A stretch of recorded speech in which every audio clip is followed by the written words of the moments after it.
શું તમે તમારો ઇમરજન્સી ફંડ સેવિંગ્સ એકાઉન્ટમાં રાખો છો? તો આ એપિસોડ તમારા માટે છે. હેલો દરેકને, મિથ્સ વર્સિસ ડેટાના એપિસોડ 14માં આપનું સ્વાગત છે.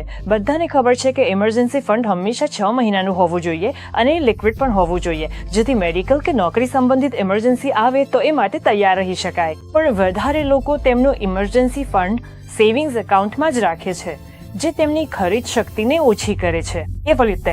મને સમજાવ દો.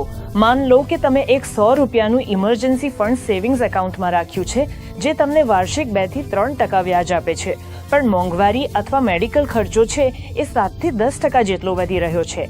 એટલે કે આજે તમારા 100 રૂપિયાની કિંમત સેવિંગ્સ એકાઉન્ટમાં 1 વર્ષ પછી થશે 102 રૂપિયા. પણ મારો મેડિકલ ઇન્ફ્લેશન એટલે કે મારો ખર્ચો આવશે 107 રૂપિયા.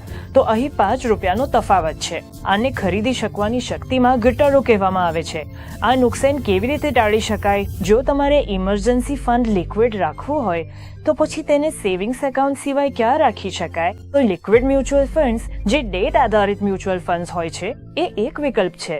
પણ ટેક્સેશનના મામલે, ખાસ કરીને ઊંચા ટેક્સ સ્લેબમાં આવતા વ્યક્તિઓ માટે આ એટલું ટેક્સ એફિશિયન્ટ નથી. તો શ્રેષ્ઠ વિકલ્પ શું છે? એ છે આર્બિટ્રેજ ફંડ્સ.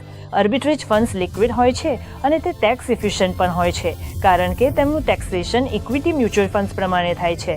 જો આપણે આ ગ્રાફ જોઈએ તો તેમાં આર્બિટ્રેજ ફંડમાં રિટર્ન્સ મોટા ભાગે હંમેશા મહામૂલ્ય વધારાને ઇન્ફ્લેશનને પછાડી દીધા છે, જેના કારણે તમારી ખરીદી શક્તિ ઘટતી નથી. હા લાંકી, આર્બિટ્રેજ ફંડ્સ શું હોય છે અને તે કેવી રીતે લિક્વિડ નેચરમાં હોય છે એ એકદમ રસપ્રદ વિષય છે. આ માટે હું આગળના એપિસોડમાં સમજાવીશ. ત્યાં સુધી માટે ચેનલ સાથે જોડાયેલા રહેજો. કમેન્ટ્સમાં જણાવો કે તમારું ઇમરજન્સી ફંડ તમે કયા એસેટ ક્લાસમાં રાખ્યો છે. ખૂબ ખૂબ આભાર અને તમારો દિવસ શુભ રહે.